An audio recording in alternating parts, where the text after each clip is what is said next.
Bismillahirrahmanirrahim. Assalamualaikum warahmatullahi wabarakatuh.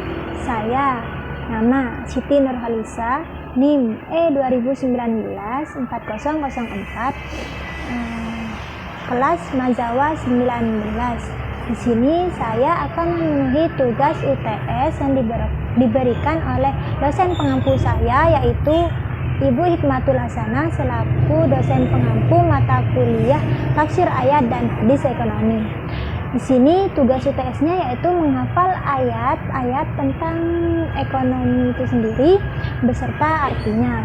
Adapun ayat-ayat yang harus dihafal yaitu yang pertama yaitu ayat Quran surah Al-Imran ayat 14 tentang dasar ekonomi Islam. Yang kedua yaitu Quran surah At-Taubah ayat 105 tentang perintah untuk bekerja atau mencari nafkah.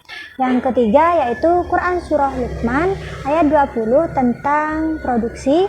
Yang keempat yaitu Quran surah Al-Baqarah ayat 168 tentang konsumsi. Yang kelima yaitu Quran surah Al-Hadid ayat 7 tentang distribusi. Yang keenam yaitu Quran surah Ar-Rum ayat 39 tentang riba. Yang ketujuh Quran surah An-Nisa ayat 29 tentang jual beli. Yang kedelapan yaitu Quran surah Al-Baqarah ayat 283 tentang hutang piutang. Yang kesembilan yaitu Quran surah An-Nisa ayat 58 tentang wadiah. Yang ke-10 ada dua, yakni Quran surah Al-Baqarah ayat 43 tentang zakat, dan kedua yaitu Quran surah Al-Baqarah ayat 195 tentang sedekah. Dan yang ke-11 yaitu Quran surah Al-Anfal ayat 41 tentang sumber keuangan negara, dan ke-12 yaitu Quran surah Al-Hasyr ayat 18 tentang investasi, dan yang terakhir yaitu Quran surah Yusuf ayat 47 sampai 49 tentang manajemen ekonomi itu sendiri. Baiklah, kita menuju ke ayat yang pertama yaitu Quran surah Al-Imran ayat 14 tentang dasar ekonomi Islam. Bunyi ayatnya yaitu Bismillahirrahmanirrahim. Zuyyina lin-nasi hubbus shahawati minan nisa'i wal banina wal qanatirul muqantarati minadh dhahabi wal fiddati wal khaylil musawwamati wal an'ami wal harth. Dzalika mata'ul hayatid dunya wallahu indahu husnul matab. Artinya yaitu zuyyina, telah dijadikan indah, dinasi pada pandangan manusia, minat hubbu, kecintaan, asyahwati, terhadap apa-apa yang diingini, minan nisa'i, dari wanita-wanita, wal banina, dan anak-anak, wal qanatirul muqantarati, dan harta yang banyak, minadz zahabi, dari jenis emas, wal fiddati, perak, wal khailil musawwamati, dan kuda pilihan, wal an'ami, dan binatang ternak, wal harth, serta sawah atau ladang. Dzalika, itu semua mata'ul hayatid dunya, kesenangan hidup di dunia. Wallahu indahu, dan di sisi Allah lah husnul matab, tempat kembali yang baik. Nah, jadi di sini dijelaskan bahwa telah dijadikan indah pada pandangan kita, yaitu manusia, terhadap apa-apa yang kita inginkan. Misalkan wanita-wanita, anak-anak, harta yang banyak dari jenis emas, perak, dan lain sebagainya. Namun itu semua hanyalah kesenangan hidup di dunia, dan kesenangan yang sesungguhnya atau tempat kembali yang baik hanyalah di sisi Allah. Lanjut ayat yang kedua yaitu ayat tentang perintah untuk bekerja, yaitu Quran surah At-Taubah ayat 105. Bunyi ayatnya yaitu Bismillahirrahmanirrahim. Wa qul i'malu fasayarallahu a'malakum wa rasuluhu wal mu'minun wa sataradduna ila alimil ghaibi was syahadati fayunabbi'ukum bima kuntum ta'lamun.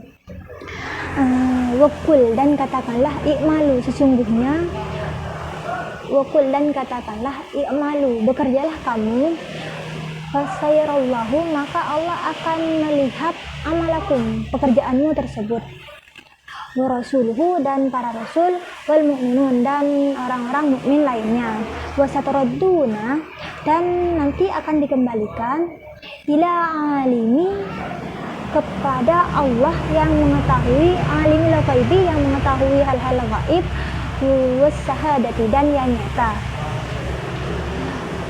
Fayunabbiukum, maka nanti akan diberitakan kepadamu, bima, apa-apa, kuntum, yang telah kamu ta'lamun, kerjakan.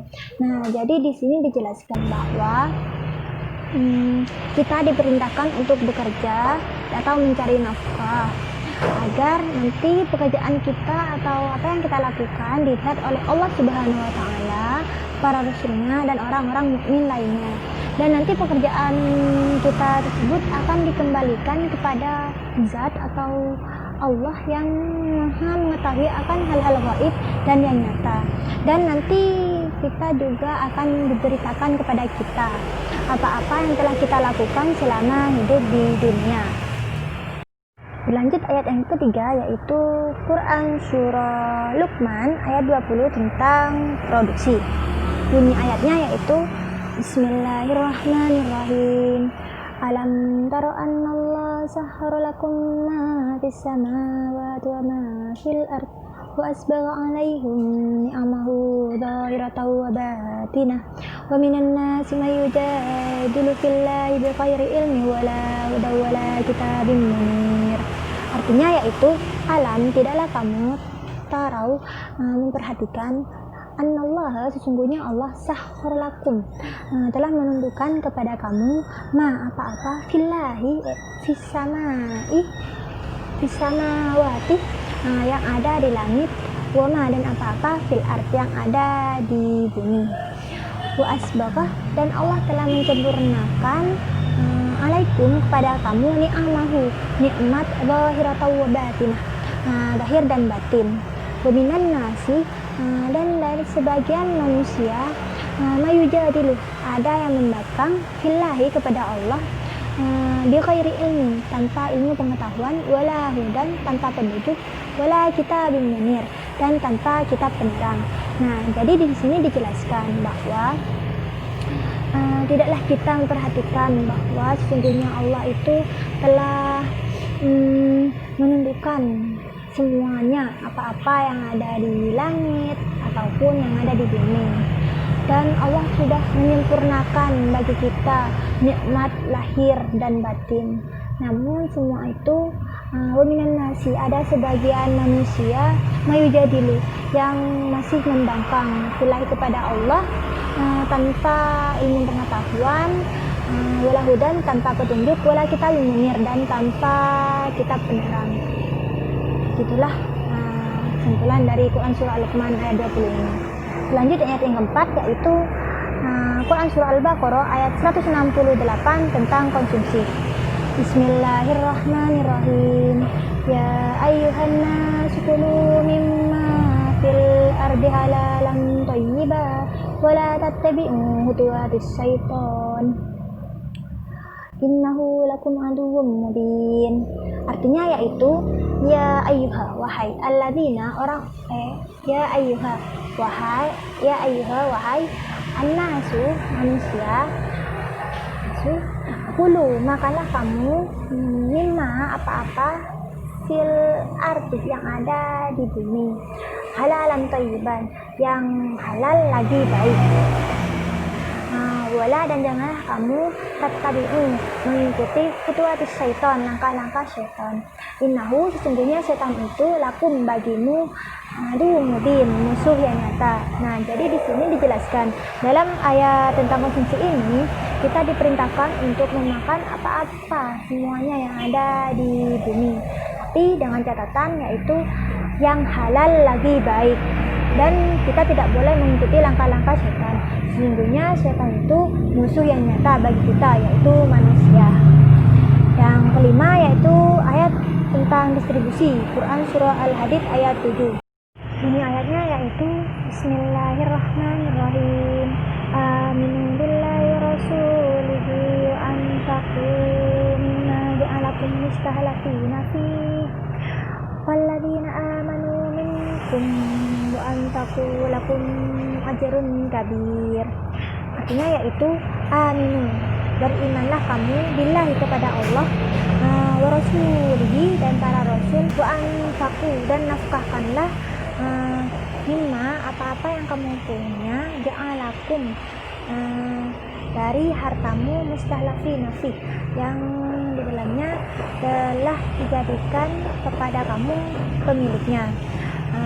Faladina amanu, maka sungguhnya orang-orang yang beriman minkum di antara kamu, wa anfaqu dan menafkahkan sebagian hartanya, lahum baginya ajrun kabir, pahala yang banyak. Nah, jadi di sini dijelaskan bahwa kita manusia diperintahkan untuk beriman kepada Allah dan para rasulnya dan menafkahkan sebagian harta kita yang di dalamnya terdapat yang di dalamnya sudah dijadikan kita penguasaannya.